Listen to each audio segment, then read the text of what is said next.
You know that any beautiful sunshiny day in the middle of August is going to bring me out of the office and into the sunshine as quickly as possible. And the same goes for Calvin Castine. We do this little program called Our Little Corner, and we enjoy doing it. We find ourselves quite often at the site of the former Plattsburgh Air Force Base. And today we are standing at the entrance to Worldwide Monkey. And if you have no idea what that's all about, I promise you, by the time this edition of Our Little Corner is finished, you'll know a lot about it, perhaps more than each day. We find ourselves on the former Plattsburgh Air Force Base, especially at this old base oval often. There are so many things happening. The transition is made between former very active Air Force Base military installation, one of the oldest active military installations in the United States for many, many years. Then it closed. And you would hope that 6 years later, in 2001, the discussion would be closed. Well, my friends, it is not. And I found several people standing around my desk at work the other day talking about the closure of Plattsburgh Air Force Base. And you know why? Because it looks like there might be another round of base closures. If you've been following the national news, reading the news magazines, watching television, you know that is true. The question of the day was, because people are a little bit vindictive over what happened to this base, they're saying, could they close McGuire Air Force Base and reopen Plattsburgh? I said, I don't know if I even want to think about that at this point in time, because so many people in Park and elsewhere here in the North Country have worked very hard to make this conversion take place. Tremendous businesses have joined us, both actually on the facility and in Plattsburgh since the closure of Plattsburgh Air Force Base. The whole place is readjusting to the loss of the military installation and to the gain of a lot of great new businesses coming into the area. Some months ago, Calvin and I took our hometown cable cameras to the field house on Upper Ruger Street in Plattsburgh, to the, I don't know how many, 10th annual maybe, Business Expo. I don't know how many they've had, but a lot of them. And we walked in and we walked around and talked with various people, and a very interesting little cubicle caught our eye. The cubicle belonged to Worldwide Monkey. And we didn't know very much about it at that time, but we made a point to learn a little bit about the company. And at that same time, Calvin talked to the folks who were running the booth and asked if they would like to do one of these programs called Our Little Corner. It sounded like a good idea at the time, and guess what? It is. So we made the arrangements and came to this location right inside the old base gate. You come off US Avenue, come right through the gate, and about 500 feet on the right-hand side, you will see the sign that says Worldwide Monkey. You can't turn left and go on to the old base oval without seeing the sign. And you come inside and you see a little store. It looks like a store with displays of all kinds of monkeys. And then you look around and find out a little more about this organization, which sells monkeys to people through what they call monkeygrams. Well, we've all heard of Vermont Teddy Bear Company, haven't we? Come to find out, the gentleman who started the Vermont Teddy Bear Company something like 21 years ago is John Sortino, and he decided at some point in time to leave that business and some years later to start a new business called Worldwide Monkey. Why? I don't know. Why do we all do things when we get up in the morning? This is a very complex, interesting, effervescent, energetic man who's surrounded himself with a staff, a relatively small staff now. It was pretty big around Christmas time, I understand. Then after January, they opened up here, and he hopes at some point in time to have 600 people working for Worldwide Monkey. The man has a dream. How do those dreams become accomplished? Well, you're going to find out today. With this kind of vision, I think you're going to be caught up in the sweep of things, and maybe, to your estimation, the company may do extremely well.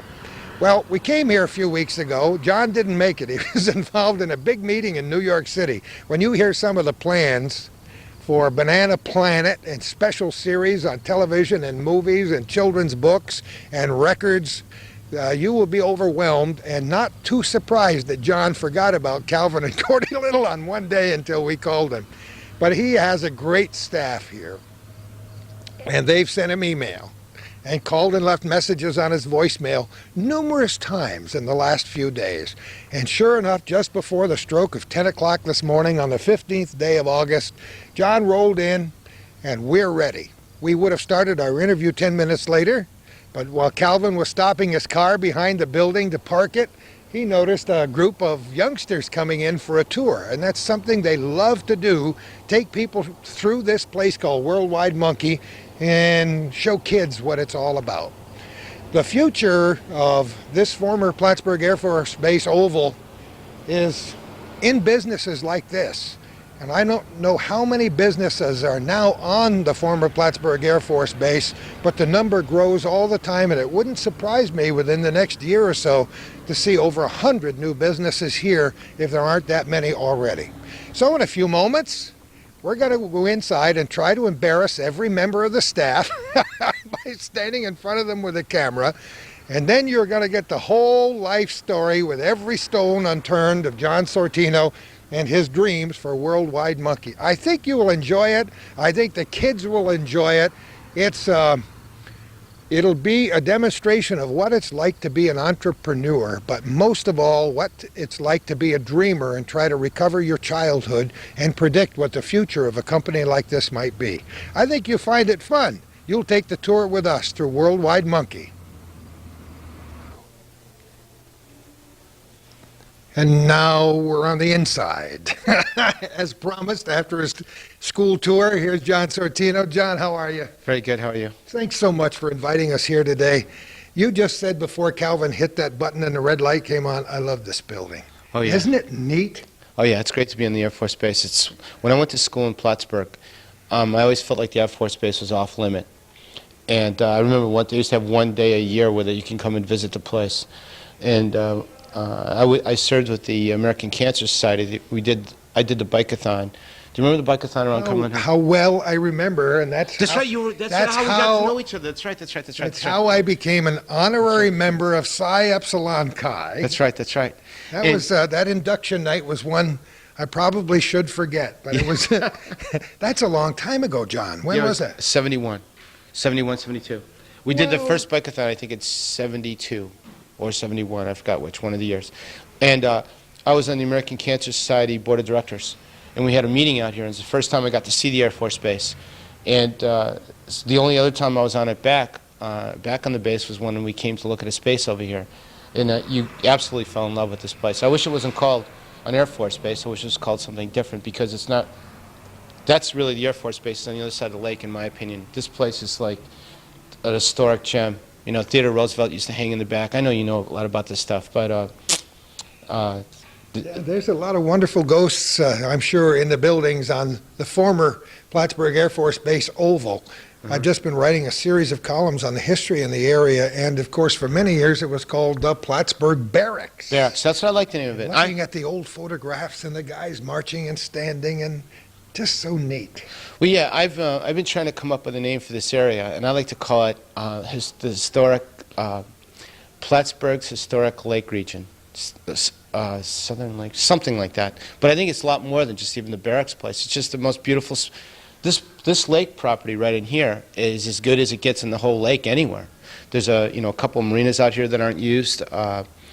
There's a beautiful bike path, which is about 10 feet wide, that many people may not be aware of, that went through some difficulties being built, but is now built and being used quite well. Sure. My wife and I took a walk the full length of it and back the other night, and wow, gorgeous view of Lake Champlain and the backside of many of these old military buildings and residences, and it's... Right, it is gorgeous. And you get the feeling that when you come, particularly at the certain parts of the bike path where you could see Valcour and Crab Island really well, you really can almost imagine the battles that took place out there. And the building behind us, I understand, is like haunted. This building, I understand, is haunted because the girls. Well, and we some can of the, hope so. I write ghost stories, so Do you? the more haunted it is, the better it is. Yes, I do. Yeah, well, they Anytime anybody sees anything, let me know. they firmly believe it's haunted, and they hear noises all the time and stuff that's going on. Wonderful. And it's great to be here. It's just a beautiful building. These windows, the top, it takes a lot to take the wood off on the other side. Then you have to scrape them all. But this is all painted over. And my understanding, this used to be the Gunners building where they used to. I'm sure it was something before the Gunners building, but they taught the Gunners how to shoot on the B-47s. Is that what it was? And I guess after that, it's been a supply building and a whole bunch of different things. More like a Home Depot place for people that wanted to fix up their apartments. They lived on the base. But it's a pleasure to come here. I come in the back way. I come in off Hamilton Avenue. So does Calvin. You came in that way this morning. I noticed Calvin was coming in the back. That is neat. Oh, That's where, at the end of Hamilton Street, is where you get on the new bike path. Right. And For many years, those gates were closed. I would suggest anybody to come in the back way because, the old part of Plattsburgh, Macomb and McDonough Street down there is, so historical at the beginning. Yeah. And the houses down there are beautiful. I actually lived in a couple of them when I went to school here. Did you really? And the gate was always... Good old haunted houses down there, too, by the way. Are they really? Oh, yeah. I believe that. I believe that totally. Yeah. I love it. He and I are going to have to get to know each other a lot better. I feel like I've known John for a long time, and technically I have. I've listened to you for a long time on the radio. Even when I was in, I left Plattsburgh a year and a half after I graduated. Then I went to Syracuse. I was a professional Boy Scout for a while, and then for 3.5 years. And then I came back up to the North Country. We settled in Burlington, and I came over to Plattsburgh all the time and always listened on the radio, and I'd always say, "Yeah, Gordy Little, who's he?" Like he was always a fraternity, like his own. That's a phrase that people don't even mention anymore. No, really? No. I think it's the best. So since then, I've loved radio. I almost when I lived here, I listened to radio a lot. I grew up in Buffalo, which I listened to the radio a lot there. WKBW. Oh, of course. And when I got what made the Vermont Teddy Bear Company work really well was radio. We advertised around the country, but in particular in the North Country in New York City, on the largest radio stations in New York City in the United States, which would be Z100 and IMS station and Stern station and all the stations that are down there, which Plattsburgh and Burlington might have an average quarter-hour rating of 1,000 or 4,000, and their average quarter ratings are 300,000 in the morning drive. And people did a good job of explaining what the Vermont Teddy Bear Company was, and our phone started ringing, and that's what really made it work was radio. So I've always loved radio. I mean, I'd rather do radio than just about anything.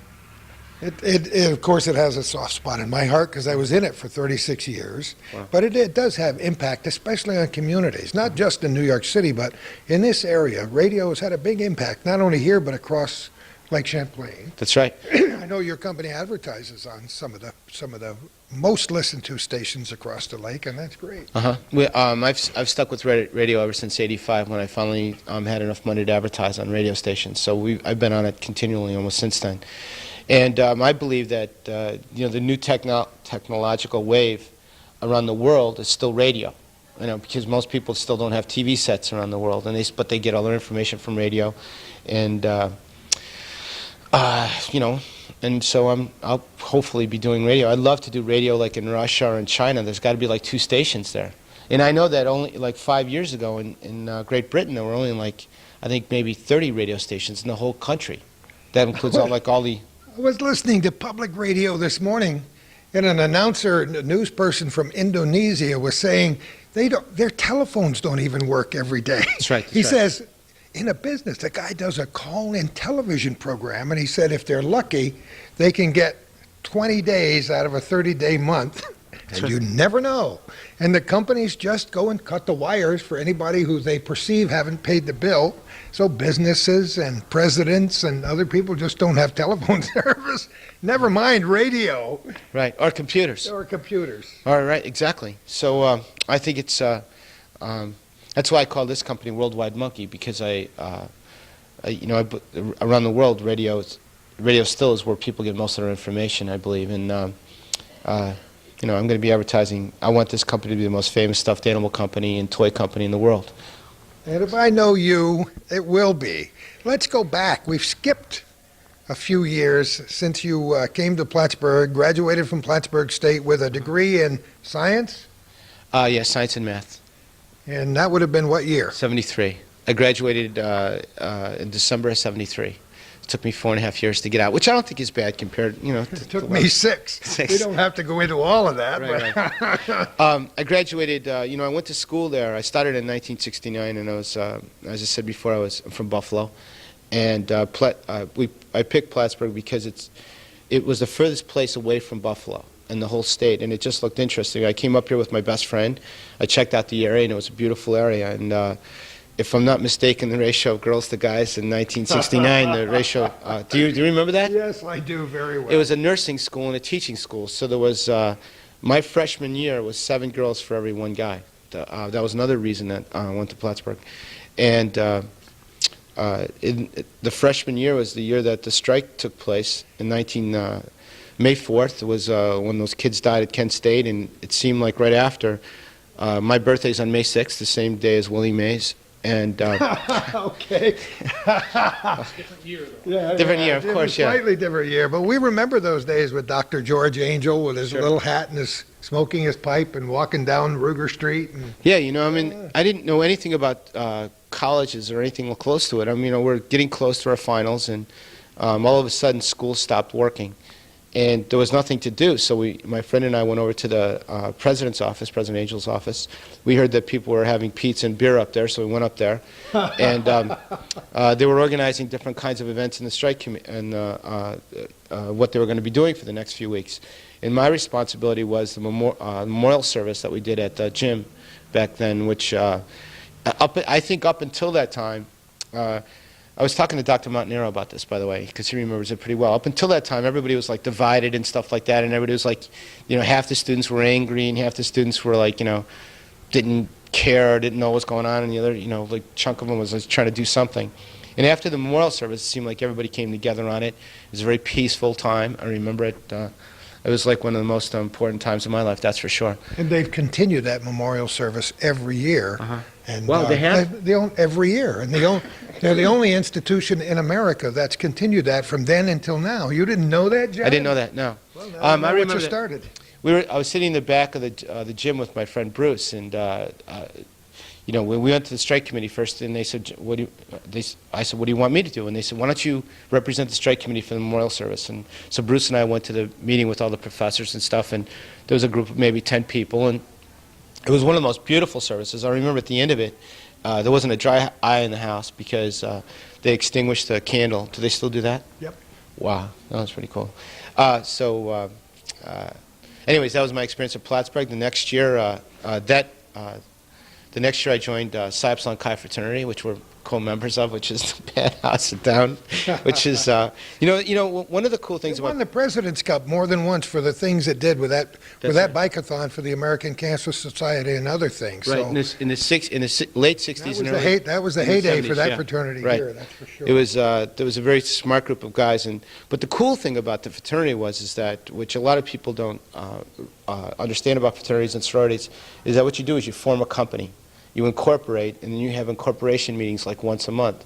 You elect officers and you do all that kind of stuff. And I've used what I learned from the fraternity back then throughout my business life, because Plattsburgh at the time didn't offer business courses. Not that I would have taken one if they offered one, but I had no formal training in business, so it's all been pretty much self-taught. But it's exactly like running a fraternity. So Psi Epsilon Chi today owns they own the house, they own the property, they paid for it probably 3 times over, and because the college won't let the kids pledge, they don't have enough kids living there, so it always prevents them from fixing the house up. So it's kind of like a catch-22, and I know that they're like kids, whatever.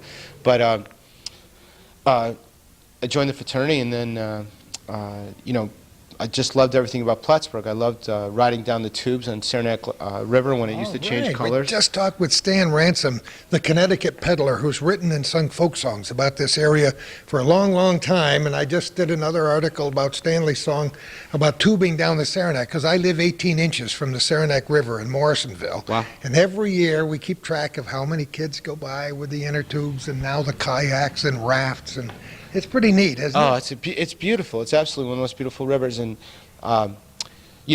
when you come to school here and you're not used to that, because there's very few towns that have like a river running right through the center of town. And it's just, I'm glad that they cleaned up the coloring of it and stuff like that.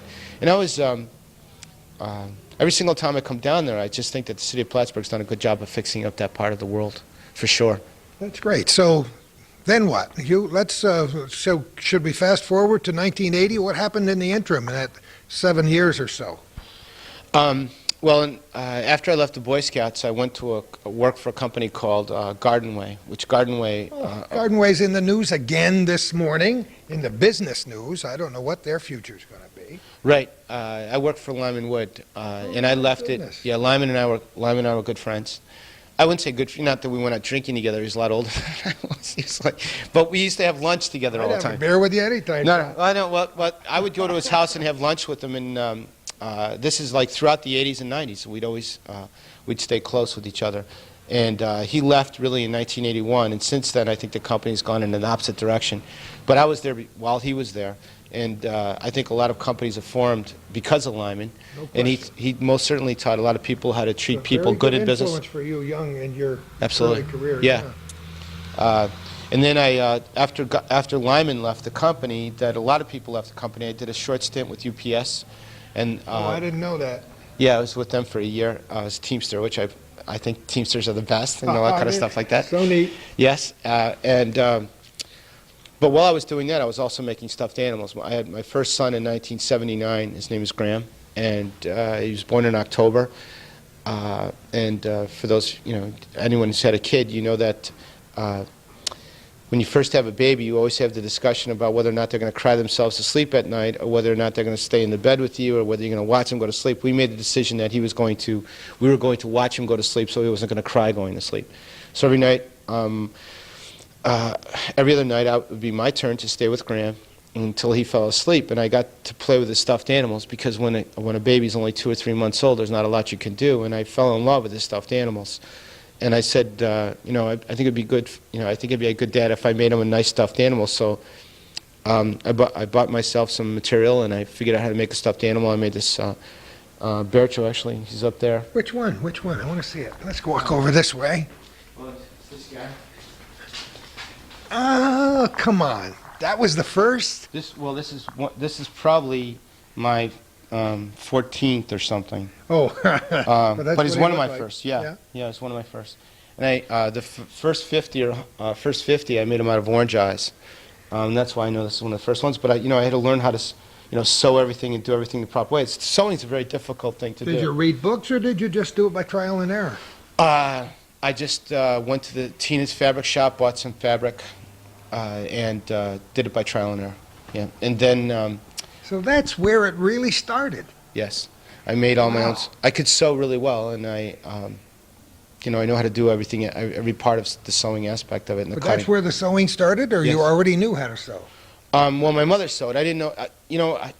I'm sure my mother, like when I was little, helped me, sew a few things or something like Isn't that. But interesting? threading a sewing machine is not an easy process, No. and you have to follow it. And treating a sewing machine is like a little baby, because they're very temperamental, and they're fine. They're very fine machines, and I couldn't wait to have my own factory, because everything at that time was made overseas, and I wanted to be the most famous teddy bear company, American-made teddy bear company. So If you're going to have a dream, you might as well have a dream that I'm going to have the most famous teddy bear company. Why not? I think it is, and my next one for this one is I think a little bit more grandiose than that. But after doing it once, rebuilding something like that again is it just takes a lot of time and energy. That's all. But we are going to make the best monkeys in the world here. Plattsburgh will be known as it will have tours that will be second to none. That because of the things that we're doing here, because we're adding a lot more than just stuffed animals. There'll be a lot of toy making and animation, cartoons and entertainment, kind of like a miniature, a very miniature Disney World without the rides. With a production studio. Yeah, the whole thing. Who knows what'll be here. Oh, we are doing it. We'll have a cartoon sold to one of the major networks in the next month and a half, and we're about to sign a deal with a company. I had I had breakfast at the Four Seasons last Tuesday morning at 8 o'clock in the morning in New York, where an American breakfast, which was 2 eggs, toast, and coffee and juice was $22. Oh, you gotta love it. It's like the last breakfast I had in New Orleans. With $35 and wine is served, 3 courses. My wife looked at it and said, "Oh my." Wine served for breakfast? Oh yeah. Oh, nice. Yeah. See, that's the way to do it. A little class once in a while. Right. And a company from Turkey knows what we're up to, and he's building an amusement park there, and he wants to use our characters in our cartoon. This may be a world announcement right here. I don't think anybody knows that, do they? No, well, we haven't signed it yet, but that's what we're going to be doing. We're going to be doing that. I'm working on that. He's a guy who so confident it's going to happen. Now this isn't national television, mind you, but the people in the North Country, I told him when I started Outside John a few minutes ago that you were a man with energy and vision, and you're proving that right here.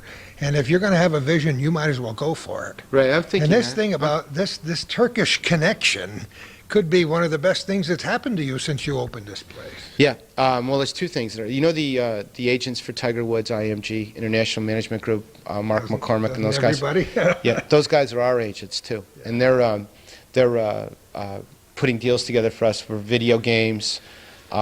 When we speak with the networks for television stuff, there are partners going in there with us, and I look at our characters that we're developing as stars, just like Tom Cruise or Bugs Bunny or Mickey Mouse or Betty Boop, and they need to be represented by the best people. So I figured that those guys.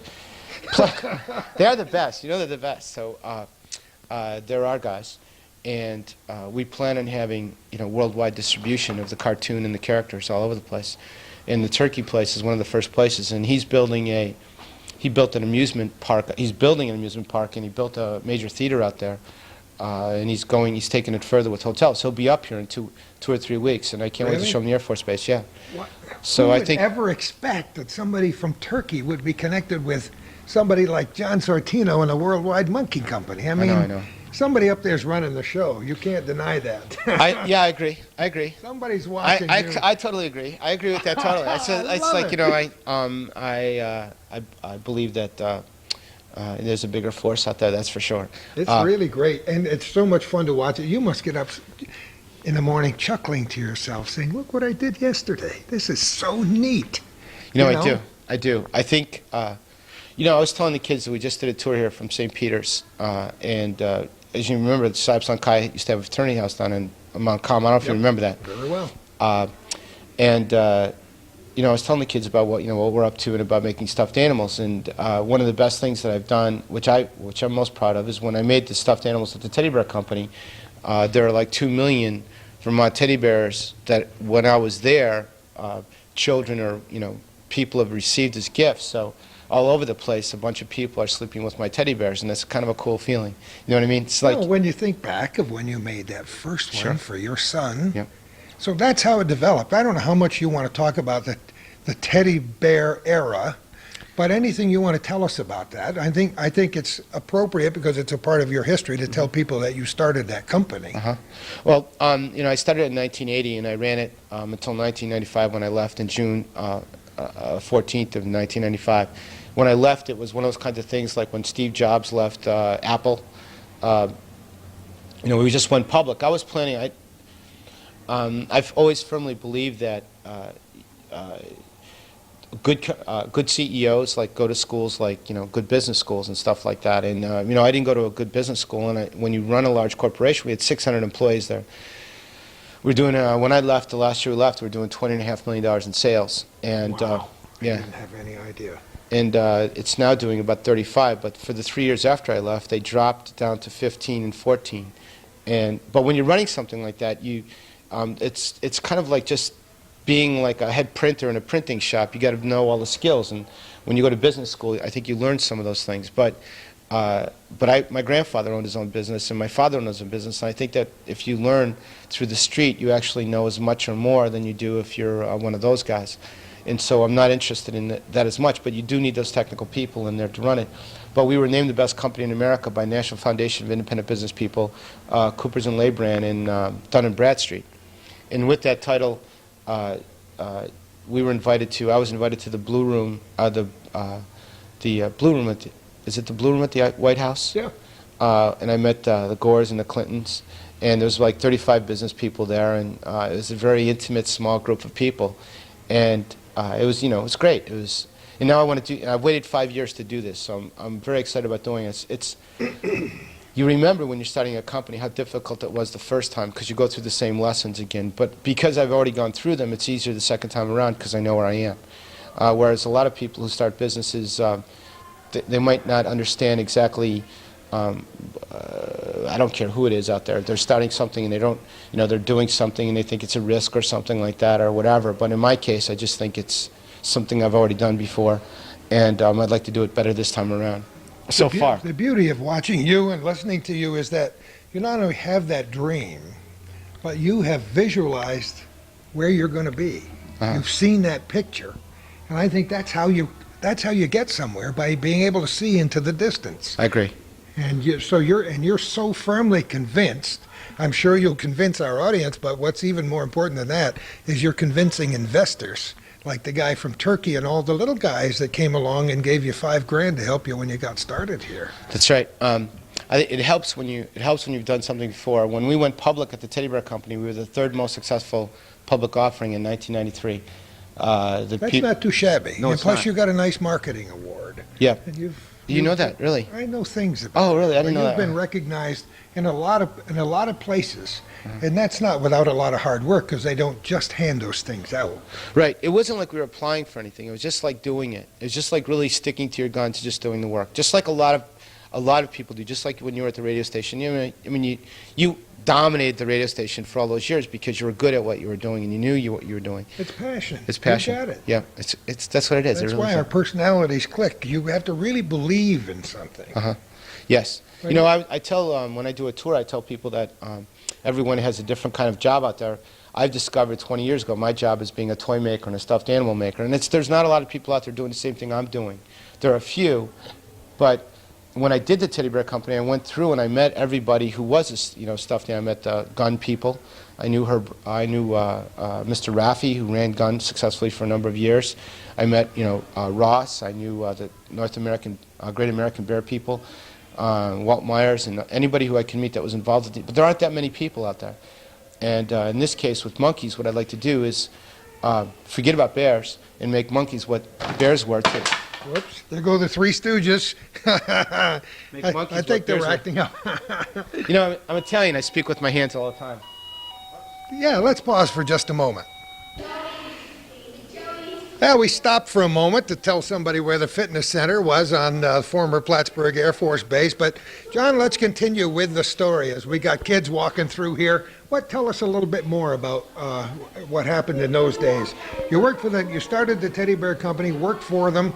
Not so many pleasant memories toward the end. It's like when I left the radio business. But, life has new chapters, doesn't it? Yes. Bring them through. Don't worry about us. This is very, very informal television. This is good. We love to. That's okay too. There's a song that they're going to be playing, which is from our cartoon called Banana Planet. I don't know if you guys want to listen to it. Yes, of course we do. All right. These are the kids from St. Peter's. Hi, kids. Aren't they beautiful? How are you? Good. That's great. What do you say we get a few names on television? We'd like to find out who you are. Tyler, Mitchell, Justin, Justine, Jesse, Brooke, Chloe, Scott, Aaron, Jared, Jessica, Allison, Maggie, And? Miss Jackie. Oh, hi, Miss Jackie. What a wonderful group. What do you think of the monkeys, kids? All right. Pretty cool, huh? Yeah, that's great. Well, make sure. Oh, look at this. Ooh, I like that. So Michelle, we did this song. Michelle was telling you guys about the Banana Planet. This song was recorded in New York City. This is for our cartoon. So you going to hit it, Michelle? I'm gonna hit it. All right. So, at the beginning of the cartoon, when they describe all the characters, like at the beginning of The Simpsons, when he drives in the garage, it's the same thing. It's with all the characters. So it mentions Big Bananas, Johnny Blue Eyes, Eduardo, and all that in the character. You guys heard it?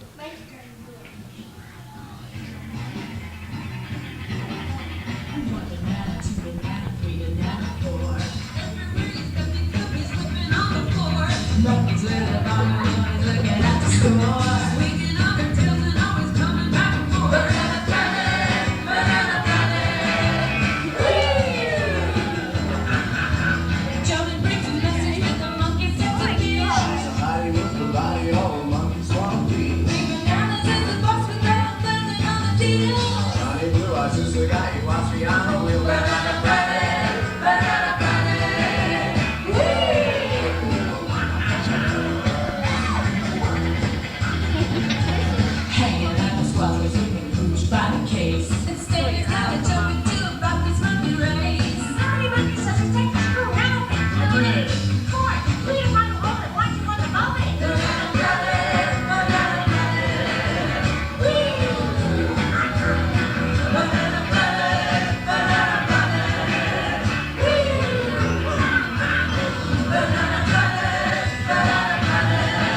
That is so neat. That is so absolutely neat. Thanks a lot for you guys for coming. Michelle did a good job. But you know, like in your toilet. That's pretty neat that you focus on the kids and bring them in here and allow them to come through with tours, because I wanted to show all those kids and the smiles on their faces, and they were jumping and jiving to the Banana Planet song. And does this just give you a little flutter every time you do that, John? Absolutely. I have 3 children, and I know, like, I really do think that they're really proud that their father makes toys and stuffed animals, and they don't talk about it much. My daughter's 13, my oldest son's 21, but I've been entertaining kids now for close to 20 years, and I'm really into it. I don't know if you watched the Little League World Series Championship. Vermont lost yesterday, I guess. Yes. And I've been a Little League coach for 16 years. Wonderful. And, you know, I was involved in the Boy Scouts, and when I was in Plattsburgh, I was part of the Big Brother program here. Oh, I didn't know that. That's Yeah. another very, very favorite project of mine way back when. Oh, it's great, yeah. And I had a couple kids from the area down. Anyways, it's, you know, there's nothing better, you know. I'm reminded of every single time. And I think that you get a lot when kids come through the place because they tell you what they like. And I know when I was at the teddy bear company, when I was on the cart, I sold not only my teddy bears, but I sold other people's teddy bears to figure out, I called it Stuffed Animal University, because I wanted to find out what people liked about different kinds of stuffed animals. And they liked other people's stuffed animals better than mine, and I couldn't understand why. I eventually made my teddy bears better, but the difference between a kid coming and visiting this place and a kid visiting the Vermont Teddy Bear Company is night and day difference. The monkeys they pick up and they play with right away. The bears they kind of look at and kind of dress like dolls. These are much more playthings. Like you said, you know, you have it around your neck, and people will pick it up and do things with it, and which is what I've always wanted. You know, I always thought they're better toys. So monkeys, I think, are I don't know, they're more. There aren't as many monkeys in the stuffed animal world. I think they rank below. They're the number 1 stuffed animals, bears, and then it's like rabbits and, you know, chickens and stuff blah, blah, blah, down the line. And monkeys aren't even in the top 5 or 10. But that could change. That's going to change. It's going to change. If you have anything about it, if you have to stuff the bears yourself, that is going to change. Look at the cart. The cart is stole from a cart. Oh, well, what is the deal with about the cart? Calvin was telling me something about a cart back in 1980. 93, 83. 83. When I left, when I officially became a full-time Vermont teddy bear person, I built a teddy bear cart. And is that what it was? Okay. And it's on Church Street in Burlington, and I wheeled my cart out on an April day, and at the time there was like a lot of people selling jewelry and T-shirts, and I was the first, like, you know, stuffed animal cart. It's a really cute cart. It's, you know, it had teddy bear legs on it and a nice yellow awning, and Oh, gosh. and so I did that for 3 years. I stood outside and sold bears in the street, and then while I was doing that, I also kind of got a small factory going at the same time. And 1985, I think it was, we made the world's largest teddy bear, which was 28 feet tall, and made Ripley's Believe It or Not, and the Sunday comics. You know the Sunday comics? And it's traveled all over the place. Do we dare to ask where it is now? Yeah, there's a picture of it. That's why I'm asking you. I know, I couldn't believe it. It's like, I think the most famous teddy bear in the world. I don't Okay. like to bring up sore subjects, but it's It was- a part of who you are, John. Well, it was, I left the Vermont Teddy Bear Company in June. In July day, I get a phone call saying, John, they're throwing away the big bear. And one of the employees there, I go, what are you kidding me? They're throwing away the big bear? They go, yeah, you better hurry up. You might still catch it before it hits the Williston dump. Wow. I said, oh, man. So I got my friend who had a pickup truck. I said, come on, let's go. So we went out to the dump, and by the time we got there, it was already buried with garbage on it. And this bear was 28 feet tall, but it came in 6 pieces: a head, body, 2 arms, 2 legs. And so it was really weird with their pictures of it. But you would see, like, 20 yards away, a paw coming out from this garbage, and you'd see his nose coming out from over here. And that day in Burlington was one of the worst rainstorm days. It was a beautiful sunny day, and all of a sudden this gray cloud, this purple cloud came over the. We know why. And it just, like, it rained and poured, and fire engine trucks were going off, and I couldn't believe it. It was a very sad day, actually. It was, but Did you get to retrieve it or not? no, it was buried with garbage. Oh. There's nothing you could do. There wasn't a thing you could do. It was, What an ignominious end. I know. I know. I would have anybody would have gladly taken it. You didn't have to throw it Well, away. you know what they say about from the ashes? I know. So here we are. Now I want to go back to the beginning of monkeys. What's the metamorphosis which led you to choose monkeys rather than all those other stuffed creatures you mentioned? Well, it was in June at the Vermont Teddy Bear Company. I was, sitting there and I was realizing that I wasn't going to be working at the Vermont Teddy Bear Company anymore. Something that I always wanted to do, and I never planned on leaving it. And I was thinking that, well, maybe I might not work here anymore, but I'm definitely going to be making stuffed animals. I know what I'm going to be doing the rest of my life. So that moment, I thought monkeys. I've always thought of myself as a Jumped monkey. into your head? I've always thought of myself as a monkey, and I said I'm going to do monkeys. And I just wrote a cartoon. I had to wait 5 years before I could get back into the business, and I wrote a cartoon called Banana Planet, which we hope to have sold to a major network in the next month or so. And also, I think Turkey's going to be picking it up because they're interested in the cartoon. And I want to sell it. Animation around the world is a very easy media to change the voices in the cartoons. And around the world, Bugs Bunny's as big and Mickey Mouse is as big as anything. So particularly to children. So the cartoon, I think, is a really good cartoon. And I kind of I've always thought of myself more of a monkey than a bear.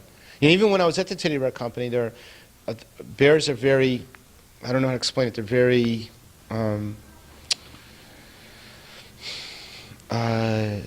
traditional and stiff, in a sense. I'm not saying that, but monkeys are much more loose, and there's no tradition with monkeys. So It's the nature of monkeys. Yeah, I mean, and- it really is. and there are no like high school football teams named monkeys. There are no college teams, after a monkey or a gorilla. What's more fun to watch in the zoo, a bear or a monkey? Monkey. I know. Everybody they used watches to monkey. sneak chewing gum into the monkeys. Yes, Like, yeah. They're so much more animated. Eddie was the gorilla at the Buffalo Zoo, which I used to spend hours just watching him, and he'd just sit there. And I just think it's more fun to do monkeys, way more fun. So I've never had It more. was in your blood for a long time, and you had the idea, and you, whether it was divine inspiration or whatever it was, the monkey idea was there. Mm-hmm. And to bring our viewers up to date, there was a clause when you left the Vermont Teddy Bear Company that you wouldn't be doing anything for about 5 years. 5 years, right? And so, probably at the stroke of midnight on that last day. Yeah, and actually, on June 14th of last year, I began Worldwide Monkey, and we opened it up this January 20th. It took 6 months to get some people together and put some do the kinds of things that we wanted to do, and we began working on the cartoon even more previous. We put the song together, and we have a walking storyboard with the cartoon, and we've got everything ready to. Actually, I'll give you a copy of the. You can take a look at the Bible when you leave. You'll see what we present to the networks, and it tells you the whole story of the cartoon. And we've been advertising in New York City, and every single day in New York City from January 20th through right up to June. And we don't advertise in the summer months because advertising on with what we do in the summer months doesn't work as well as it does from September through June. We'd advertise we're in Plattsburgh, come up and see us, come up and and buy a monkey, and we've been doing that. We'll start again in September, and this time next year, this I think will be a major tour destination for people from New York because I think. I know for a fact that people in New York like to go on vacations, and Plattsburgh's as good a place to go as anywhere. And it's actually more beautiful than anything I could think of in the whole Adirondacks. I've traveled the whole Adirondacks, and there's nothing like this lake and everything that you've got here. Mom, Dad, we want to see the monkey play.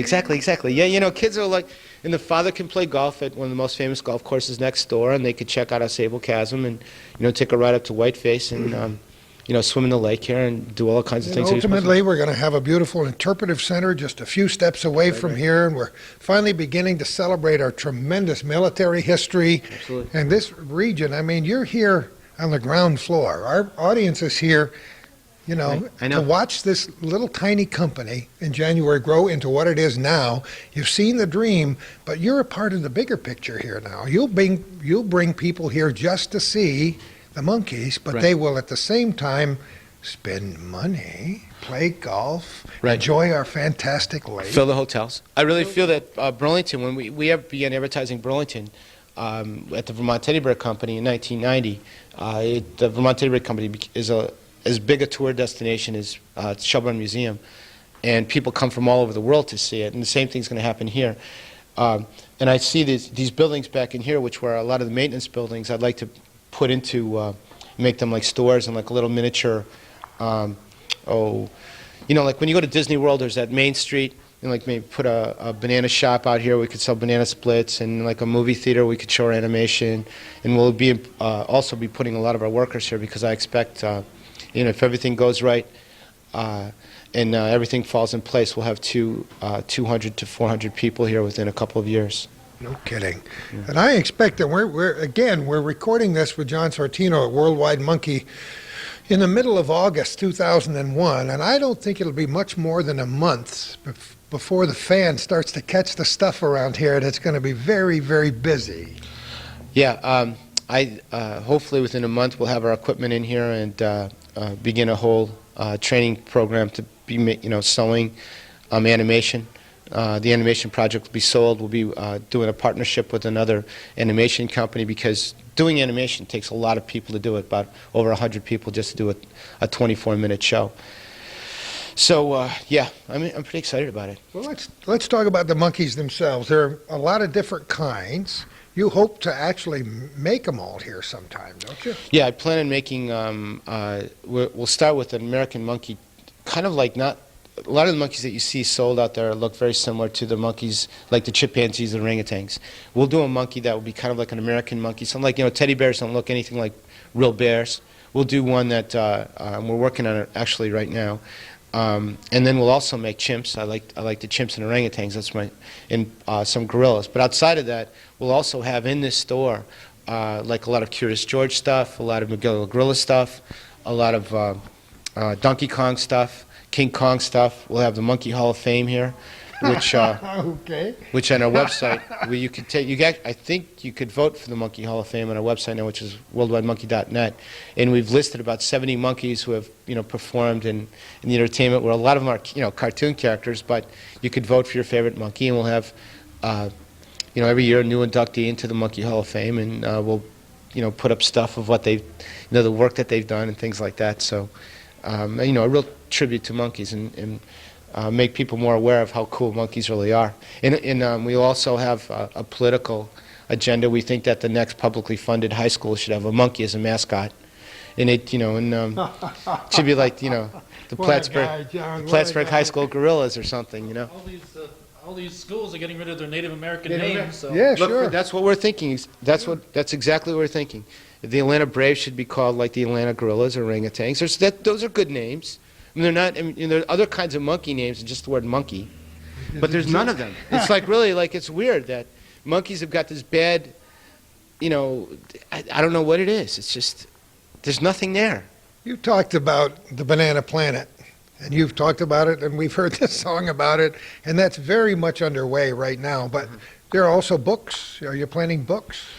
Yeah. Children's books. We have a Susan Shelley and Paula Gill. Paula Gill's the head of the Worldwide Monkey Entertainment Division. Susan Shelley's a writer, has written a number of books. They got together and cooperated on a book called Space Monk, the first monkey in space. And it's about this monkey who gets sent up into space and by these kind of like evil scientists. And monkeys were the first, the first real animals in space. I'm sure there were some mice or something like that, but monkeys went up. And this monkey doesn't know that they have no intention of bringing him back. So he gets in his spaceship and he realizes that he's not coming back. And he discovers, while he's out there, instead of the internet, he discovers the outer net. And he meets up with all these other characters from around the universe. So it's a good children's story. He builds his own kind of like computer to work with all these different things and lands at different places, but he never comes back home. That's great. Now let's talk about the concept of monkey grams, like bear grams, monkey grams. How do they work?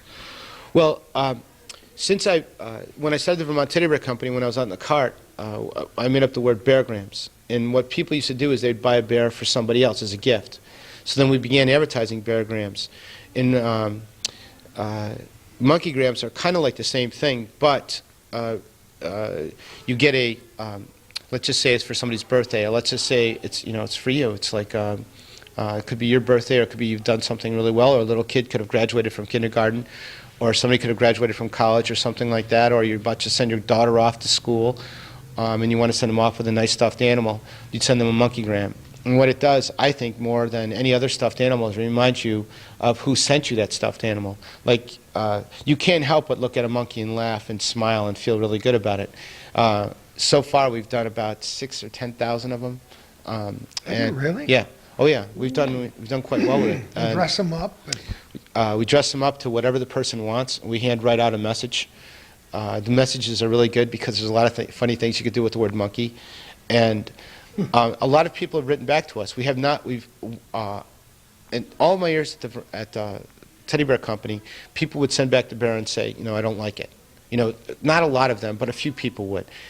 Here, we've had one guy out of all the ones that we sent out say, I'm not so sure that I need to use this. It wasn't that he didn't like it, but everyone else loved the monkeys more than anything else. We've got the best customer service with Evelyn on the other side, and she could tell you that people just call up and they rave about our service and what we're doing. So the person gets a beautiful monkey, dressed or customized the way they want it, with a handwritten monkeygram. The monkeygram is actually the card. So you get this really interesting box, and it shows up on your, let's say, your desk at work, and and everybody loves to receive presents. They're not that, I think that they're very reasonably priced, usually less than flowers.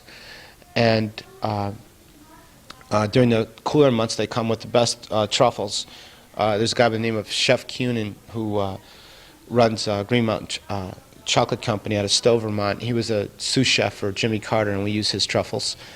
And he's actually also a friend. And so people sit there and read the card, and they laugh at the monkey, and they hug the monkey, and they eat the truffles, and it's a really wonderful thing. Oh boy, what a package. It is a good package. They come in different sizes. You have little teeny tiny ones. Uh-huh. The orangutans are my favorite because I think they look more... Me too. Yeah. I like the orangutan with the red beret. But we have a giant gorilla, which is the most expensive one that we have, which is $200, and we have the chimps and the gibbons, which are under $40. The orangutans, I believe, are, I don't know, they're just a little, we have a wide variety of prices. But yeah, and we're pretty excited about it because I was a UPS driver, and UPS delivers the monkeys, and I hope that our label becomes famous all across the country. People go, oh, it's a monkeygram, And it's not bad to advertise with a picture on the outside of the box. it says Where's Plattsburgh, yeah. And it not only advertised for Worldwide Monkey, but for Plattsburgh, New York, and it's a charming picture. Yeah, we'll have soon we'll have a map on how to get here, and our website will be very interactive with Plattsburgh, of what's going on. It'll be a lot about Plattsburgh. I mean, everything I'm doing, if everything falls into place and all the forces that be all happen the right way, we're going to be a very good, I think, representative of Plattsburgh around the world. Calvin and I are ambassadors in our own small way. Yes, you are. We both believe that this North Country has done something very important for us. And I could name at least 100 instances where people up here have done special things which I haven't seen people do in a lot of other areas. For me, for my family, and for each other. Mm-hmm. And so, yes, we do have something unique, and I think it behooves people who are satisfied with that to give back a little bit, and you're doing it. I think that's pretty neat, because you've had a lot of pretty good experiences here yourself. Yeah, I could tell you that doing things on the Vermont side and doing things on this side, it's much, not that there's anything wrong with the Vermont side, don't get me wrong, but the Vermont side kind of has a negative attitude toward doing things. Like, it's got a negative attitude to business and a negative attitude for a lot of things. And this side, it's much more open and friendly, and the people are much more willing to have fun, and it's a big difference. I mean, I love it up here. It's really a different feeling, and I think, like you said before, I'm on the beginning of something. Oh yeah, the- you're on the cusp. You are ready. Yeah, and it feels cool when you come to work in the morning to know that Theodore Roosevelt hung here, and McKinley hung here, and Pershing hung here, and McDonough hung here, and Macomb hung here, and all the cool guys that, like in the history of the United States, all were here. The ROTC program in America, which is familiar to everybody watching this show and millions more, started 100 yards from where we're standing right now. Right. ROTC. Right, and it's a beautiful building. Plattsburgh idea and all the things that happened in the early part of this century, special military maneuvers, various members of the armed forces were here, from the Army to the Navy to the Air Force. Yeah, every war. And now John Sortino. Right. I don't know what battle he's going to fight here, but No, it looks like it's already won. If you remember Bernie Sanders when he ran Very well. and Bernie used to say that, let's send toys and shovels instead of weapons. And I've always been a toy and shovel kind of guy. I think that the wars that we fought here, I've always loved them. I want to do like McDonough kinds of stuff, and there were a bunch of kids I understood that took place in a War of 1812. It's the Aiken boys, right? Aiken's Volunteers. Aiken Volunteers, right? Did very well. A bunch of teenage boys defended Plattsburgh at Bridge Street. Right. And some years later were awarded by Congress some rifles with their names on them. And if you owned one of those rifles today, you might be able to take the next 2 weeks off somewhere. Right. But it's true. Yeah, kids have always been involved in a big way.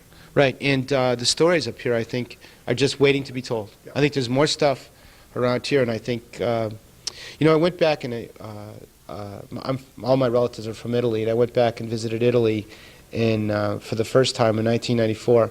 And what's cool about that country is they're really not doing anything.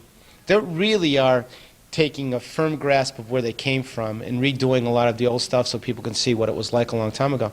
In Plattsburgh, I see the same thing happening. I think the historic part of the United States will become more and more important as we get going along, and I think what the politicians and everybody up here are trying to do with the museum, the War Museum, I don't know, I hope it happens soon, but it will happen eventually because it's so logical.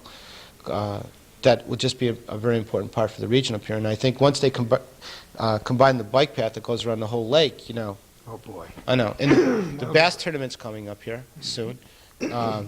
And I think that's going to be a big plus. We're trying to figure out what we can do to cooperate, to do some kind of cooperative advertising with that program. And I think Lake Champlain is one of the best fishing lakes in the whole world. I mean, as far as I'm concerned, you can catch anything out there if you know how to fish. Of course, I can't fish very well. Nor me, but I love to watch other people do it. John, let's talk a little bit about your staff. How do you have this wonderful dream, and you are a bundle of energy, no question about it. I don't know how much sleep you get at night, but I'm sure you wake up and run and write things down that happen in your head. But you can't do it all alone, so you have to be surrounded by a group of people who are pretty sharp. How did you get your staff together for this business? That's a good question because a lot of people think entrepreneurs are like the guys that do everything, and in my case, it's not true at all. I learned a long time ago you surround yourself with a team of people. When I was a Little League coach, I learned this. I got every parent to cooperate with me on the Little League team. That's why I always would win every year, because every parent would be one of the coaches. And when I learned that in the Boy Scouts, too, that when I was a professional Boy Scout, that it's all about team approach. Jane Robbins, who's been with me since 1985, is also still with me now. Paula Gill, who is in New York, and she is the president of Entertainment Division, has been with me since '91. When we began hiring the people up here in Plattsburgh to work here, it was like saying, we're starting an entrepreneur company. You're a part of that thing. It's not always easy.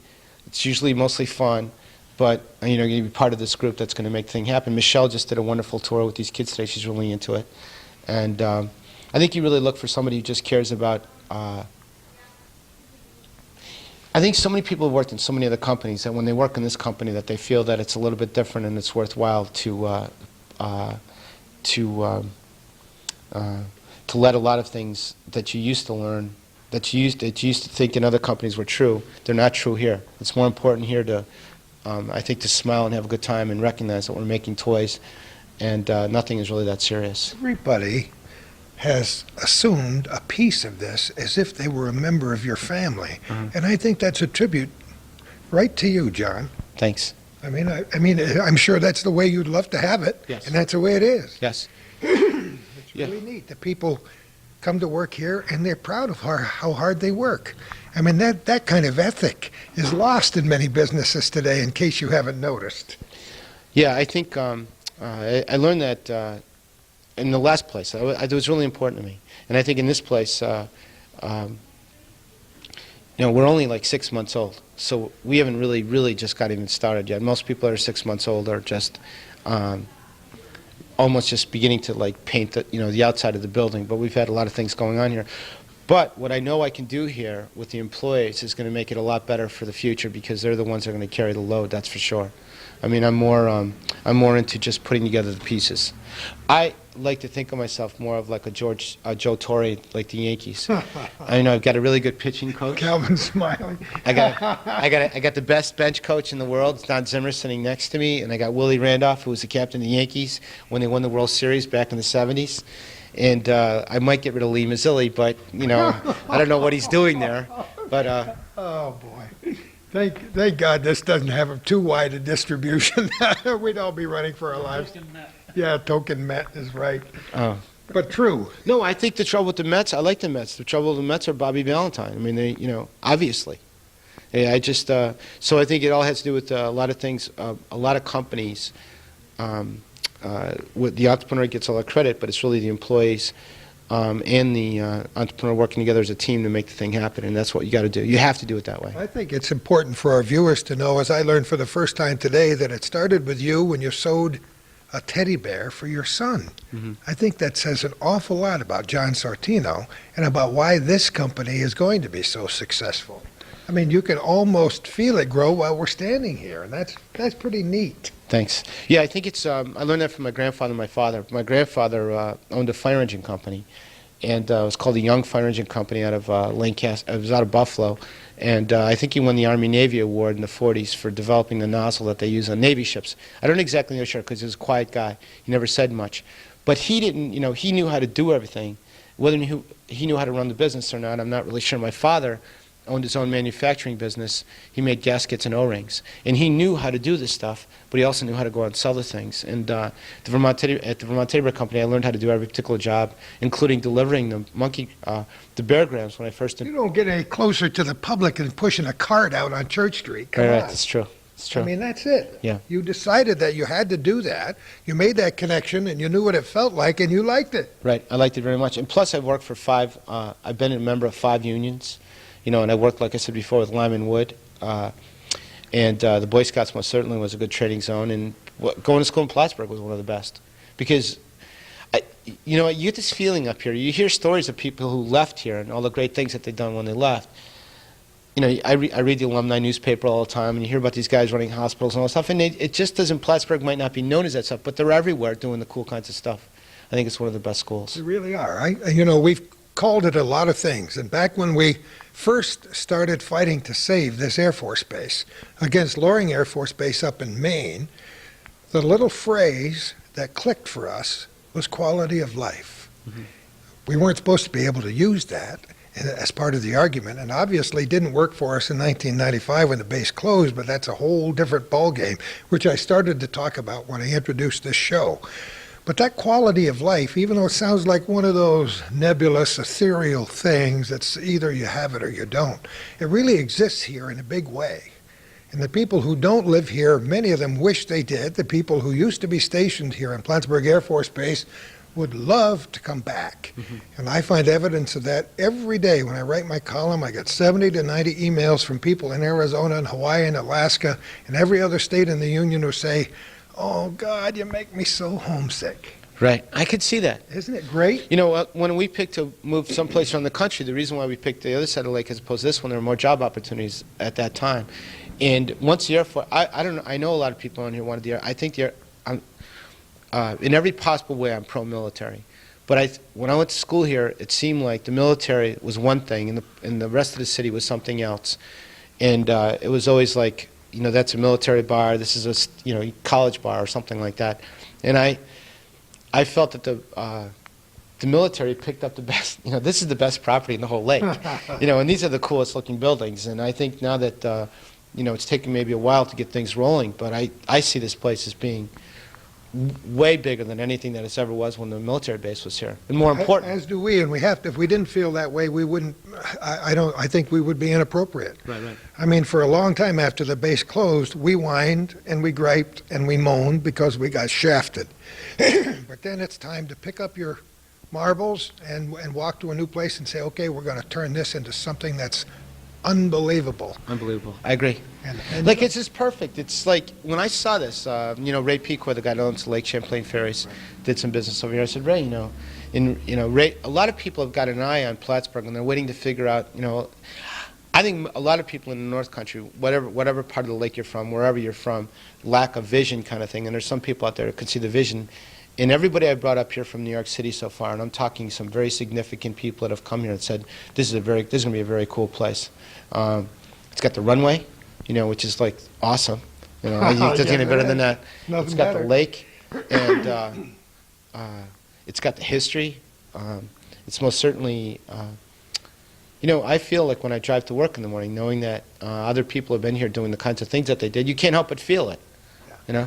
When you want. I think that's absolutely fantastic. You don't spend all your time in Plattsburgh. Obviously, you have a lot of other interests connected with Worldwide Monkey.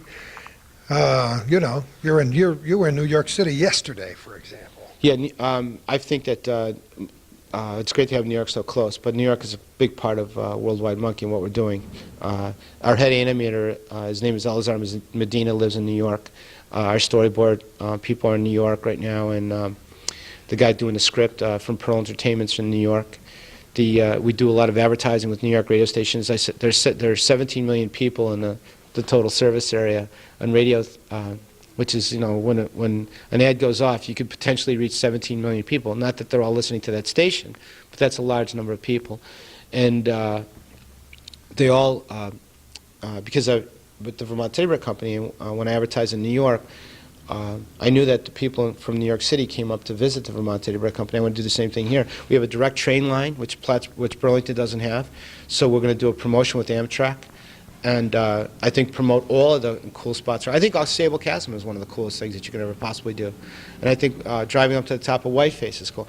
That golf course right next door with those big trees is it's just one of the most amazing places. And with the greens right on the lake, it just doesn't get any better than that. So we're going to be talking about all those kinds of things. And I think the downtown is, whatever, and the downtown might seem like it's quiet or something like that, but it's such a beautiful downtown. It's charming. It's charming, that's right. And it's fun to walk downtown in the evening. Kay and I did that the other night, walk around downtown and say, look at this. Now think about it when you were a kid, because when we were kids, people would come downtown on a Saturday night and it would be interactive. And now with the lighting system and how nicely they've done the storefronts and cleaned it up downtown, people are interacting again. And not just kids, but older people are just walking the streets on a summer night to see what's going on. And that to me, that's what it's all about. I agree. Yeah. I agree. I lived downtown on McDonough and Macomb Street when I went to school at Plattsburgh. I lived in a lot of places, but most certainly I'd rather walk around. I know Route 3 is a cool street where all the stores are and stuff like that. That's great, but I would much rather walk around downtown. I'm very interested in Banana Planet. Is this whole thing being drawn, or is it computer animation, or a combination of the two? Or it will be a combination between the two. Right now, what happened, the process that it's gone through is I did all the original characters. I drew them all myself. I got an animation. I didn't get an animation software package, but I got a package that I could draw on my computer, and I put together the things, and I wrote the script and put together these 21 characters.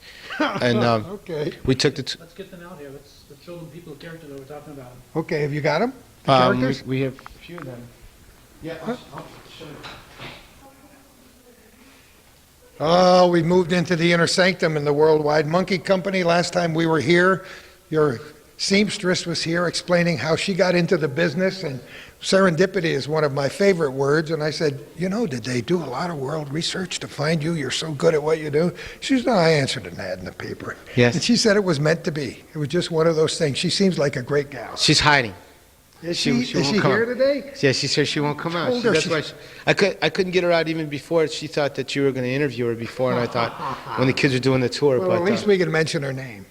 Yeah, Alberta. She does. These are some of the new ones that she's working on. W here.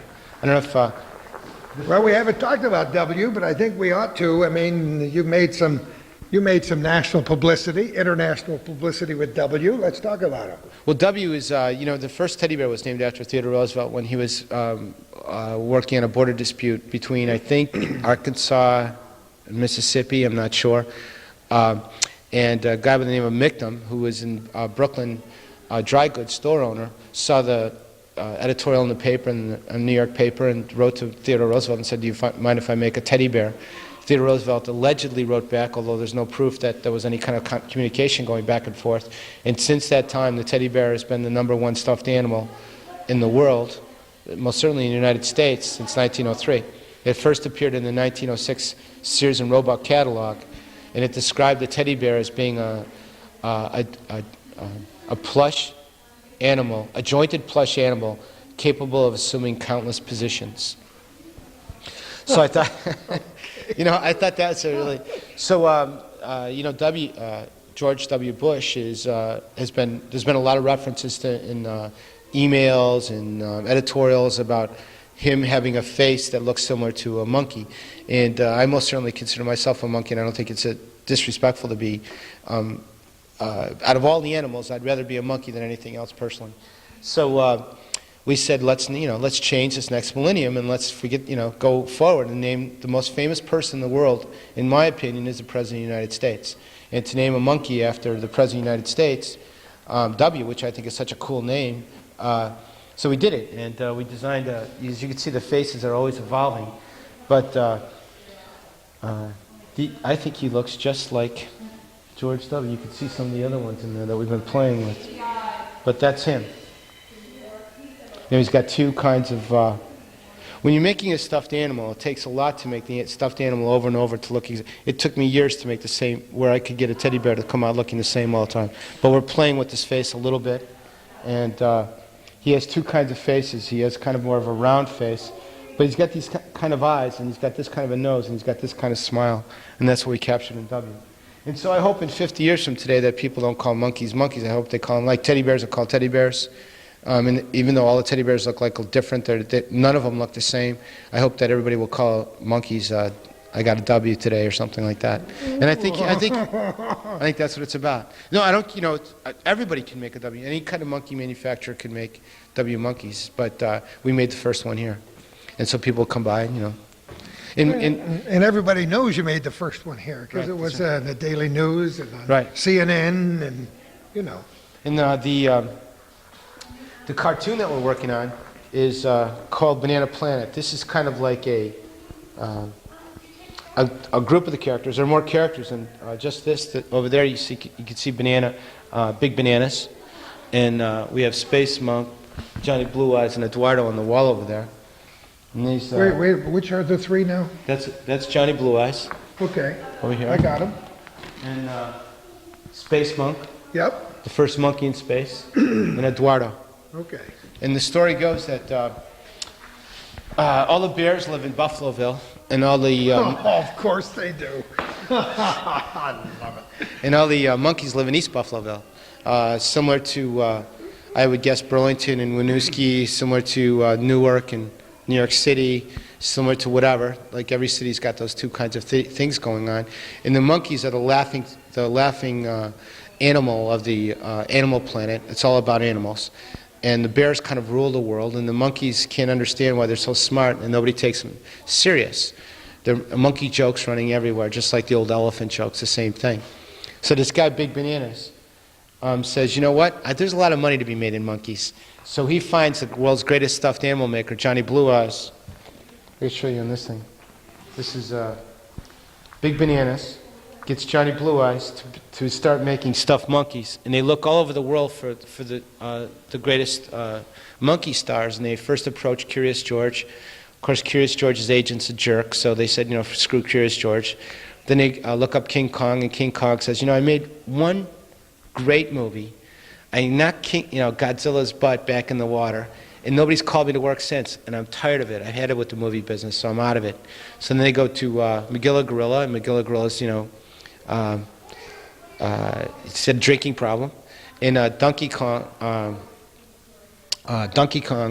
is he's been run over too many times by cars and barrels and stuff like that. So they find this guy by the name of Eduardo, who's a famous monkey from South America. And Eduardo kind of like he always brags about how all the big stars, when they come to South America, they hang with him and stuff like that. And he's kind of like bigger in his own mind than he is around But Johnny goes, okay, Eduardo, so you, me, and Big Bananas form this company called Worldwide Monkey. And this is Big Banana's beautiful assistant, Joni, which all the monkeys are in love with. Space Monk, Eduardo, of course. And over here you got, they look for a character in this. This is kind of an interracial animal. He's half bear and half dog. And he's their superhero.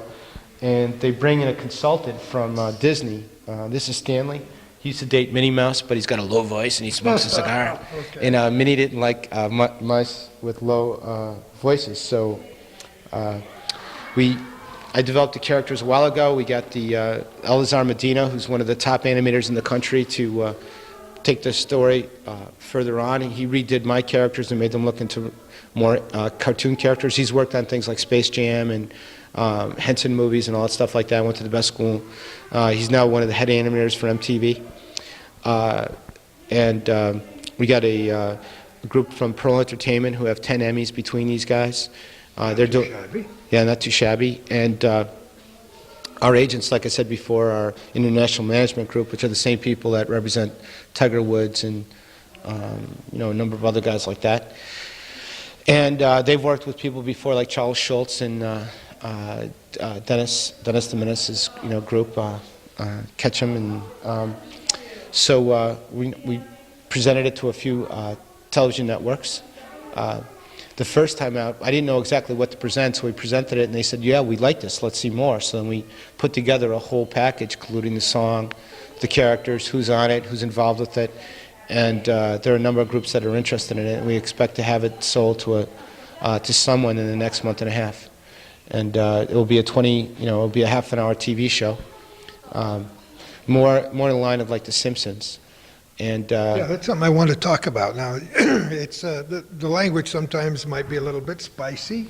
Symptoms language, as you know, it's a story about animals. It's a story about entrepreneurship. So it's a story about these animals, these monkeys, who kind of like Bing Crosby and White Christmas. All the odds are against them, and they build up a company, and they call it, for lack of a better term, Worldwide Monkey. Why not? And they eventually grow a beautiful company. But it's through the struggles and the entrepreneurship and how they have to do all the things at the beginning, how they run out of money and different things like that. And I think entrepreneurship is one of the biggest things around the world these days, and a lot of people are into it. And as the trade walls keep breaking down, more and more people, I think, are getting into their own businesses wherever they are. And hopefully, kids will watch this stuff and pick up a few business pointers from it and laugh and recognize that it's really just a fun thing to do a business. You told us sometimes you don't like stories with morals and lessons, but you've just told us one. And I think there are a lot of lessons for people who watch this program, because as a victims advocate, crime victims advocate, I talk to a lot of people who say, everybody's against me. I don't have a chance in the world. Mm-hmm. And these are mostly people who don't know how to dream. Uh-huh. And you've proved that, a guy from Buffalo graduates from Plattsburgh State can have a dream and can get there from here. Right. So don't say you can't get there from here. I didn't say exactly. I didn't say I didn't like morals. There's sometimes some people might write a book about morals and they might be teaching the wrong thing. Right, exactly. I think everything has a kind of a moral side to it, and I think yeah, I agree. I feel like going to school in Plattsburgh and growing up in Buffalo has a lot to do with this cartoon. It's throughout my life. When we were named the best company in America.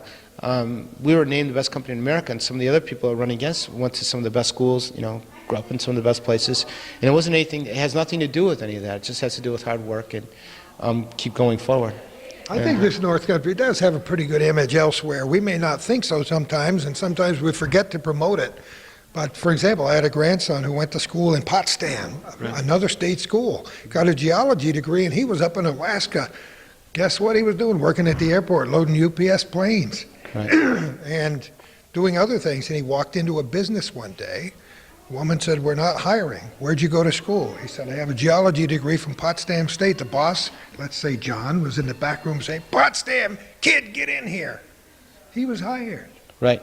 So, Yeah. you know, Whenever anybody came in from Plattsburgh, when at the teddy bear company, they'd always I'd always interview them, and they'd always have a job fairly quick. I agree with you. I think Plattsburgh spent some of its time thinking about Vermont. And you know, when I went to school here, I never even went over to Burlington. I just never even cared about it. And when people come up from New York City and different places like that, they're not thinking, you know, Vermont this or Vermont that. They're thinking, no, this is part of this is part of my state. This is beautiful here. I could fish and play golf, and I do think that there's something about, you know, that lake and what's on both sides of it that interfere with the proper thinking of what this place is, and I think it's got a great reputation on the country. I agree with you, and I like this more global or regional thinking on the part of the chambers of commerce, and I like this triangle of excellence, comparing the the artistic contributions of Vermont, of Quebec, of Plattsburgh, and I like the idea of calling this the Lake Champlain region instead of just promoting Au Sable Chasm or just promoting the air base. This Lake Champlain region is a wonderful destination. And Right, yeah, I play with that, you know, because as you know, I like marketing a lot, and I think Plattsburgh's like the gateway to the North Country, or, you know, it's I agree. it's there's so many trees up here. We're breathing better oxygen. You know we are. We're drinking better water. There's less cars. There's you don't hear a beeping horn going off like you do in other parts of the world. People are extremely friendly here, and they appreciate anything anybody's doing more than they do in other places. Plus, I think it's more creative and funny, and I think individually. The North Country, because we have to put up with so much stuff, we entertain ourselves. We don't need to be waited around to. We've learned not to take ourselves too seriously, Exactly, as yeah. a lot of the rest of the world does. Yes. And I think that's a good thing. Yeah, I'm not bored up here at all. And I don't think a lot of people are. No, I agree with you. We're going to continue our interview with John Sortino and our talk about the Worldwide Monkey Company in just a moment. All right, we got more props. We had to stop for a minute. We met a couple of families from Maine. We gave them the big pitch, and I'm sure they'll be moving everything they own here within a couple of days. The reason I mention that is because these people are part of businesses which have come to take over the former Plattsburgh Air Force Base. Right, have you And done yet, stories on all the businesses that are here? we have done several stories. We try to do it. Not all of them, no. Not all the new ones, but we've done updates and we visited many of the businesses, and this is a story that keeps unfolding, new chapters every year, and it's pretty neat. And as we met, she said, "Boy, it must have been terrible when the base closed." Yeah, it was. But guess what? We wouldn't be standing here doing this interview if that hadn't happened. That's what change is all about, and this is change we hope for the better. To me, this is a huge opportunity. I've heard your story about when the base closed. I mean, I feel like I was as much part of the North Country as anybody else is. And when the base closed down, I was one of those kind of people who really thought, ooh. You know, I thought when the base closed down, I thought, ooh, I'd like to get in one of those buildings. You know, when you don't get any more prettier than these buildings. They're absolutely beautiful. The grounds are well kept. The buildings are old and historical. You know, where else can you work this close to the lake and walk down the same streets that Theodore Roosevelt, McKinley, Pershing? I mean, you probably know them all more. You know. It's true. Grant. Grant. A lot of very famous people have been here, Yeah. not only in the distant past, but in the fairly recent past when Plattsburgh was here for a long time. General LeMay. Yeah, General LeMay, Curtis LeMay. You don't get any more famous than that. There's But a I mean, street here, Curtis LeMay. I know. we there was now that we're on the subject, we had a Air Base Liaison Committee, of which I was privileged to be a member for a long time. And the object of that committee was to cement the relationship between the base and the community and to honor distinguished guests of all kinds, not only just the Air Force, but all kinds. And they had these testimonial dinners, which are legendary because of local attorney Clyde Lewis, whose dream it was to put an air base here in 1953 when he started the idea. And believe me, it was not something that enjoyed universal appeal in the beginning. The local populace resisted it tremendously. But because we had a big college here. This was called Champlain College, where you are, right here. Not the Champlain College in Vermont, but Champlain College, which was destined to be one of the biggest segments of the New York State University, right here. We did a reunion last year, which is just delicious, with these guys who went to school here, the old athletes, and showing their old team pictures, meeting their families, and I still get emails from them almost every day. And that college closed in 1953 because of the air base moving in. So talk about a little bit bitterness for a different reason when the base started. But that liaison committee was very active for many years, gave great testimonials and to these dignitaries right at the Officers Club and the Air Base, and so that was a big part of my history, which most people know that I started out here in the base pouring cement for some of the newer buildings like the Officers Club in 1955 as an 18-year-old recent graduate from high school. So I've had a long-term connection with it. So I feel the same kinds of things you do for some of the same reasons. Well, you know, I know it's not like that, but I met Rebel, and like I've heard a few stories, and I know that at least there's stories. I mean, you don't find this kind of like story stuff going on anyplace else. These are great stories. Wonderful stories. All right, let's talk a little bit about what we've got over here. Space Monk, we talked about that. Talk about it. This is a story about Space Monk and how he goes out into space and doesn't come back. So this is our children's story book that we're doing. And this is, I guess when you present a TV pilot show or a cartoon show to the networks, they look for something called the Bible. And that's what this is. This is our Bible on Banana Planet, which shows the characters. And see, and that's just the producers. That's what we're like. It's got big bananas and all the characters in it, and it's got the complete script in it. And the people that are working on it. And we've dropped this up at a few networks now. Because of all the radio advertising that I did before, Mel Karmazan, who heads up CBS and Viacom, is kind of like I'm not saying he's a friend, but he most certainly, I spent as much time with him as I've spent with you. And Les Munoz, who runs CBS, is an associate and friend of Paula's. The guy at Comedy Central, the president of Comedy Central, is a friend of Paula's. And the entertainment world is a very small world, but we know a lot of people in it. One of the key people, Bonnie Pfeiffer, who I've been on the board of directors. Do you know Bonnie? I know who she is, of course. Oh, well, I was on the board of directors with all these supermodels. I was the only guy, and it was Bonnie and Cindy Crawford, and Bonnie, Linda Evangelista, Marla Trump, and a few others. You're going to drop names. You might as well drop these kinds of names. But contacts are the name of the game. You've got to know people. Yeah, they asked me to be a member of their board of directors, which was Supermodels Raising Money for Pediatric AIDS. So I've known these guys for a while, and they're... So, you know, and it's kind of one of those kinds of things. You live upon your, with your reputation, and I'm really happy to be a toy guy, And so we've shown it to people, and they've well received it. I think it's a very funny cartoon. I've told the story over and over, and people laugh, and it gets better and better, I think, as the story goes. So we'll do a lot more. If I blink my eyes, I'd like to have a whole studio production place here where we can shoot a lot of movies, because I think it's made... I think the beauty of the North Country is perfect for 4 seasons to shoot all kinds of stuff up here. And that's happened in the past, and we've done stories on that about how movies were being filmed here way back in the first decade of the 20th century. And several films have been done. None of them enjoyed tremendous success, but we did have a movie cowboy from the 30s, 40s, and 50s by the name of Tom Tyler. What was his real name? Vincent Markowski.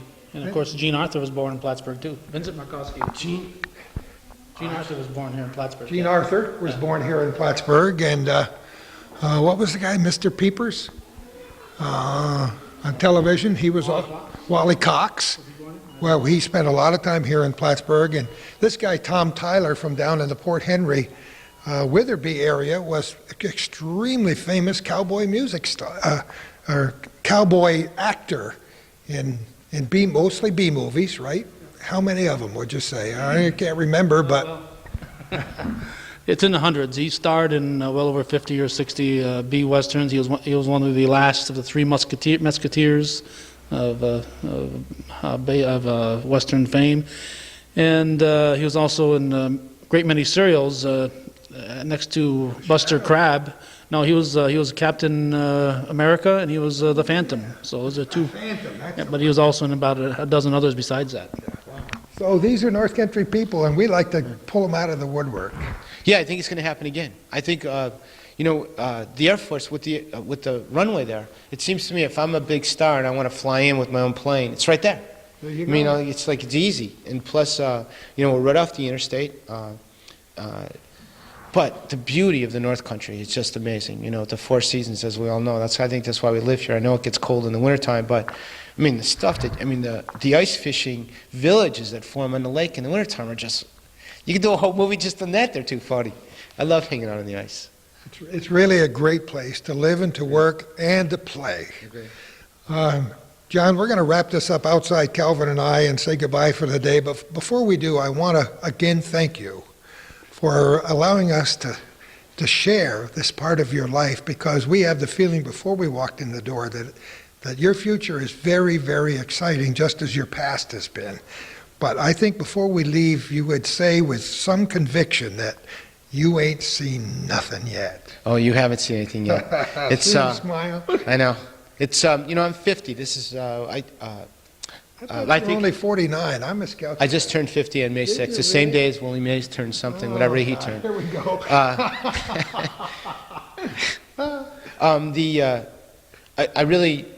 I've always loved Disney. I've always loved Mickdom, those stories. The guy, Mickdom, the guy who started the first teddy bear, became the Ideal Toy Company. And Walt started with a mouse and made movies. And you combine what people have already done and make it into something. I expect this to be a real force in the world, that's for sure. That's great. Congratulations. Good luck in the future, although you're making your own luck, so I don't think you need that part. No, you need luck. You always need luck. And prayers. Thanks again, John. You've got all of those things from us, and we can't wait to follow the progress of Worldwide Monkey. Thanks, Cody. I really appreciate it. Thank you guys both. I just want all the ladies and gentlemen who work for Worldwide Monkey inside this building to know you escaped for today. Everybody went and hid. Did you notice that? We're hoping to interview lots of people, but they were a little bit camera shy. But next time, I want them to wear their best tie and shirt because we're going to try to get other people on camera the next time we come around. It's been a wonderful story. We're ending up almost where we started today, outside this great building, the former Plattsburgh Air Force Base. I hope in the last hour and a half you've been given a little bit of the flavor about what the nucleus of John is all about in this Worldwide Monkey people. We love people with energy and foresight, and this guy certainly has had a lot of dreams, and we can't wait to come back to do another chapter. If you have any ideas about subject matter for Hometown Cable, for our little corner, please call Calvin Castine. Hometown Cable is right in your local telephone book. We thank you for encouraging other people to watch this program. We thank you for watching this program. If you know any business or individual who would like to underwrite our effort, please contact Calvin at the same time. Thank you all for what you do, for encouraging what we do. And who knows where we're going to be next time for our little cable. Our little corner on the cable.